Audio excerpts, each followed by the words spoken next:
오늘의 수업 내용은 법원의 조직, 헌법재판소의 권한에 대해서 한번 알아보겠습니다. 먼저 법원의 조직에 대해서 한번 알아보죠. 법원의 조직은 다음 그림과 같습니다. 크게 우리나라는 지방법원, 고등법원, 대법원 이렇게 세 번의 재판을 볼 수 있습니다. 이것을 앞에서 배웠던 신급 제도라고 합니다. 지방법원에서 고등법원으로 재판이 넘어가는 걸 항소 또는 항고라고 하고요. 고등법원에서 대법원으로 넘어가는 것을 상고 또는 재항고라고 합니다. 민사재판과 형사재판 그리고 행정재판 이렇게 나누긴 했지만요. 크게 지방법원에서 고등법원, 대법원 이런 신급 제도의 틀은 유지하고 있습니다. 법원의 조직은 여기까지 하고요. 이번에는 헌법재판소의 권한 5가지를 한번 알아보죠. 첫 번째로 위헌법률 심판이 있습니다. 위헌법률 심판은 앞에서 배웠는데요. 법원이 위헌법률 심사 제청을 헌법재판소에 하면요. 헌법재판소는 법률이 헌법에 위배되는지 여부를 심판합니다. 이를 위헌법률 심판이라고 합니다.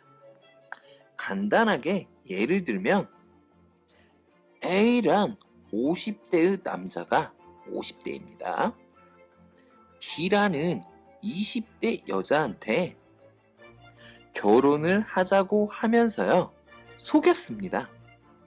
그래서 부적절한 관계를 4차례를 하고서 도망을 갔는데요. 결국 경찰한테 잡혀갔습니다. 지방법원과 고등법원에서 혼인빙자 간음죄로서 죄를 구형받게 되었습니다.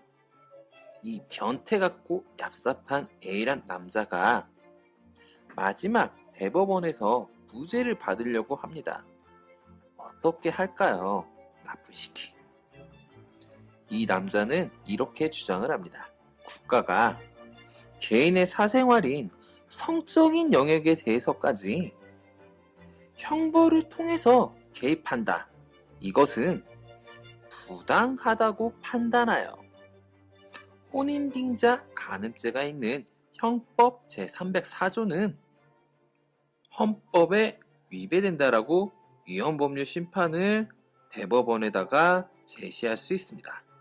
만약에 위헌법률 심판으로 인정이 되면 무죄가 되는 것이죠. 나쁜 시키.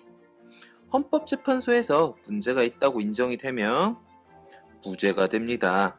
실제로도 무죄가 된 경우도 있다고 합니다. 두 번째로 헌법소원 심판을 합니다. 이것도 앞에서 배웠는데요. 국가의 권력이 국민의 기본권을 침해하는지 여부를 심판하는 것이죠.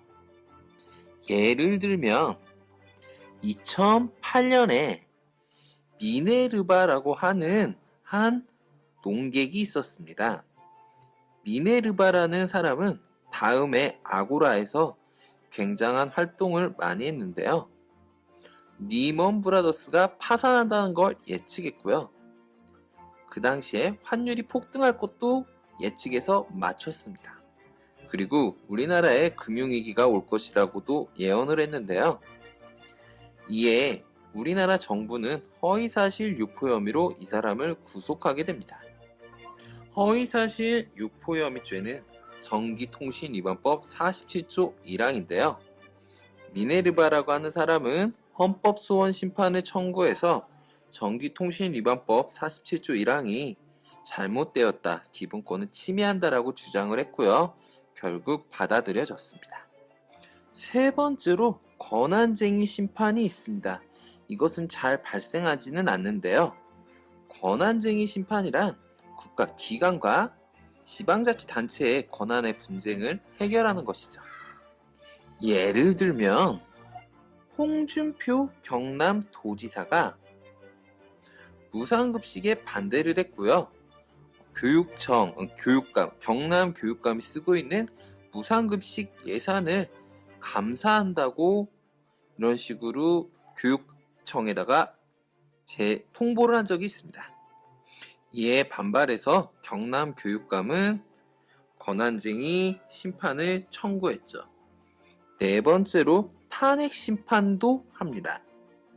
탄핵 심판이란 국가가 직접 임명한 장관급, 대통령급 이런 고위 공무원이 헌법이나 법률에 위반했을 때 파면의 여부를 결정하는 것입니다.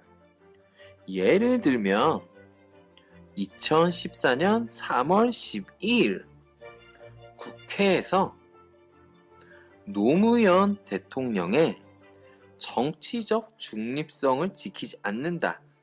그런 이유를 통해서요.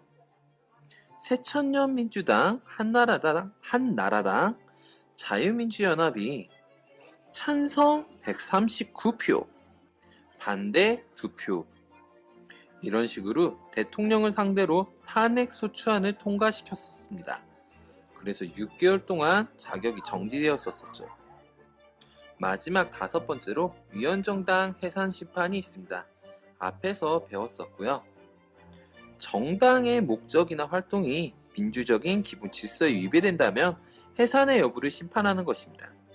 예를 들면 2013년 11월 5일에 대한민국 정부가 헌법재판소에 통합진보당, 이 통합진보당이 민주적 질서에 위배된다고 해서 헌법재판소에 정당해산 심판을 청구했었고요. 박근혜 대통령은 전자결제를 했었던 일이 있습니다. 오늘 수업은 여기까지 하겠습니다. 굉장히 지루했었던 헌법과 국가기관 이쪽 단원도 모두 끝났습니다. 고생했어요. 안녕!